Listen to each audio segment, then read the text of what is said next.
Hello everyone. तो आज हम लोग एक्सरसाइज 11 का क्वेश्चन नंबर 15 सॉल्व करेंगे, ठीक है ना। अभी तक हम लोग क्वेश्चन नंबर 14 तक सॉल्व कर चुके हैं। अभी ये हम लोग का क्वेश्चन नंबर 15 है। क्या है क्वेश्चन कि if a equal to 60 degree and b equal to 30 degree verified at. अब इसमें भी 3 पार्ट है, तो तीनों पार्ट को हम अलग अलग से इसको सॉल्व करेंगे। तो देखते हैं, तो सॉल्यूशन फर्स्ट देखते हैं, ठीक है। तो ये क्वेश्चन जो है वेरिफिकेशन वाला है, यानी कि हमको इसमें वेरीफाई करना है, प्रूफ करना है, या फिर इसी को बोल सकते हैं सो दैट वाला क्वेश्चन। तो यही क्वेश्चन पूछने का तरीका ऐसा भी हो सकता है, वेरीफाई दैट दिया है, प्रूफ दैट भी दे सकता है, या फिर सो दैट भी दे सकता है। तो इस तरह के क्वेश्चंस को सॉल्व करने का तरीका बताए हैं कि पहले हम लोग LHS साइड वाला एक्सप्रेशन उठाएंगे, फिर इसका वैल्यू फाइंड करेंगे, फिर RHS, फिर इसका वैल्यू फाइंड करेंगे। अगर दोनों का वैल्यू इक्वल है तो हम बोल सकते हैं कि hence LHS equal to RHS। तो पहले देखेंगे, इसमें LHS देखेंगे। तो पहला एक्सप्रेशन में LHS क्या है मेरा, साइन A माइनस बी, ठीक है ना। पहला है साइन A माइनस बी। तो साइन A का वैल्यू दिया है, A का वैल्यू कितना है 60 डिग्री, माइनस B का भी वैल्यू दिया है, B का वैल्यू कितना है 30 डिग्री। क्लियर है यहाँ तक। अब इसको हम सॉल्व करेंगे तो क्या हो जाएगा, साइन 60 डिग्री माइनस 30 डिग्री कितना हो जाएगा, साइन 30 डिग्री। और साइन 30 डिग्री का वैल्यू कितना होता है, 1/2 होता है। क्लियर है यहाँ तक। अब RHS साइड कर लेते हैं। तो RHS में क्या दिया हुआ है, sine A into cos B minus cos A into sine B. Value put करते हैं, तो साइन A कितना है 60 डिग्री इंटू कॉस B कितना है 30 डिग्री माइनस कॉस A फिर से 60 डिग्री और साइन मेरा कितना है 30 डिग्री। क्लियर है यहाँ तक। अब हम इसको सॉल्व करेंगे। साइन 60 डिग्री और कॉस 30 डिग्री दोनों का वैल्यू सेम होता है, और कितना होता है, तो साइन 60 डिग्री का वैल्यू होता है √3/2। तो कॉस 30 का भी वैल्यू कितना होता है, √3/2 ही होता है। माइनस कॉस 60 डिग्री और साइन 30 डिग्री इन दोनों का भी वैल्यू सेम होता है। कॉस 60 डिग्री का वैल्यू 1/2 और इसका वैल्यू कितना होता है, 1/2 होता है। क्लियर है। अब इसको सॉल्व करेंगे, √3 इंटू √3 ये कितना हो जाएगा, 3 हो जाएगा। 2 2 4 माइनस ये 1 इंटू 1 तो 1 ही हो जाएगा, 2 2 4 यानी कि कितना आ जाएगा, 1/4 आ जाएगा। क्लियर है। 1/4 अगर एलसीएम लेंगे तो ये 4 होगा, तो यहाँ पे तो 3 ही होगा और यहाँ पे -1 आ गया, तो कितना आ गया 3 - 1, तो 3 - 1 2/4 यानी कितना आ गया 1/2। क्लियर है। तो LHS का वैल्यू कितना आ रहा है, 1/2 आ रहा है, और RHS का वैल्यू कितना आ रहा है, 1/2 आ रहा है। क्लियर है। तो हम क्लियरली बोल सकते हैं कि since LHS equal to RHS hence the given equations are equal, या बोल सकते हैं sorry the given equations are verified, ऐसे बोल सकते हैं। तो हेंस चाहे ऐसे लिख सकते हैं, हेंस वेरीफाइड, ठीक है। या फिर इस पूरे एक्सप्रेशन को हम इक्वल इसके दिखा सकते हैं। क्लियर है यहाँ तक। तो ये था इस क्वेश्चन का फर्स्ट पार्ट। अब देखेंगे हम लोग सेकंड पार्ट। तो सेकंड पार्ट में भी यही करेंगे। पहले हम लोग LHS को सॉल्व करेंगे, फिर RHS। अगर दोनों वैल्यू इक्वल है तो बोल सकते हैं कि वेरीफाई हो गया। तो अब हम लोग देखेंगे सेकंड पार्ट। तो इस पार्ट को करते हैं क्लीन, ठीक है ना। चलो, तो अब हम देखेंगे सेकंड। तो यहाँ पे क्वेश्चन नंबर सेकंड है। तो क्वेश्चन नंबर सेकंड में LHS क्या दिया है, तो LHS है कॉस A माइनस बी, ठीक है। फिर से वैल्यू रखेंगे, कॉस A का वैल्यू कितना है 60 डिग्री माइनस B कितना है 30 डिग्री। सॉल्व करते हैं तो ये आ जाएगा कॉस 60 डिग्री माइनस 30 डिग्री, ये तो 30 डिग्री हो जाएगा। और cos 30 डिग्री का वैल्यू कितना होता है, cos 30 डिग्री का वैल्यू होता है √3/2। तो LHS का वैल्यू आ गया √3/2।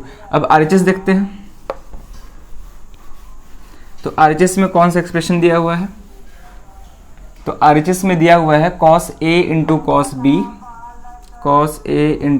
B plus sine A into sine B. Value put करते हैं।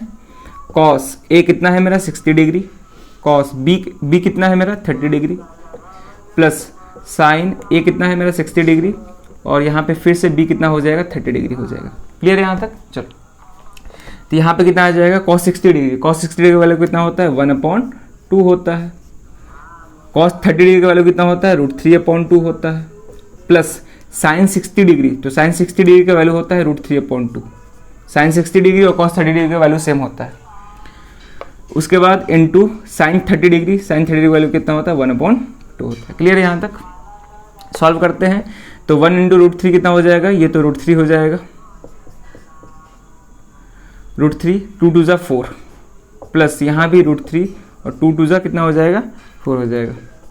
फिर से इसको सॉल्व करेंगे अगर हम, तो ये कितना आ जाएगा, ये तो एलसीएम 4 हो जाएगा यहाँ पे, क्लियर है, एलसीएम यहाँ पे 4 हो गया, ऊपर क्या बचा √3 प्लस √3, तो ये आ जाएगा √3 प्लस √3, ये हो जाएगा तुम्हारा 2√3, क्लियर है, √3 प्लस √3 2√3/4, ये कैंसिल हो जाएगा, 2 टाइम्स में कितना आ गया √3/2 आ गया, क्लियर है। यानी कि LHS भी √3/2 है और RHS का वैल्यू कितना आ रहा है √3/2 आ रहा है, क्लियर है। तो हम लिख सकते हैं कि since LHS equal to RHS, ठीक है, और लास्ट में लिख देंगे हेंस वेरीफाइड, क्लियर है, या फिर लास्ट में लिख सकते हैं hence cos A - B equal to इतना, क्लियर है। तो ये था इस क्वेश्चन का पार्ट सेकंड। अब हम पार्ट थर्ड को सॉल्व करेंगे, ठीक है, इसको नोट कर लो। अब हम पार्ट थर्ड को सॉल्व कर रहे हैं, तो ये यहाँ पे हम क्वेश्चन लेते हैं पार्ट थर्ड, इसको हम क्लिक कर रहे हैं इधर। तो इधर LHS क्या है मेरा, तो इस साइड LHS है मेरा tan A - B, क्लियर है, tan A - B। फिर से A और B का वैल्यू पुट करेंगे तो कितना आ जाएगा, tan A 60 डिग्री, B कितना है 30 डिग्री, ये आ जाएगा tan 60 degree minus 30 degree, 30 degree आ जाएगा tan 30 डिग्री, और tan 30 डिग्री वैल्यू कितना होता है 1/√3 होता है, क्लियर यहाँ तक। तो LHS का वैल्यू आ गया 1/√3। अब हम RHS सॉल्व करते हैं। तो RHS में एक्सप्रेशन क्या दिया हुआ है, तो RHS में एक्सप्रेशन दिया हुआ है tan A minus tan B, ठीक है, divide by 1 plus tan A into tan B, ठीक है, 1 plus tan A into tan B। अब केवल वैल्यू पुट करना है यहाँ पे, तो कितना आ जाएगा, tan A 60 डिग्री है मेरा, माइनस tan B कितना है 30 डिग्री, क्लियर है।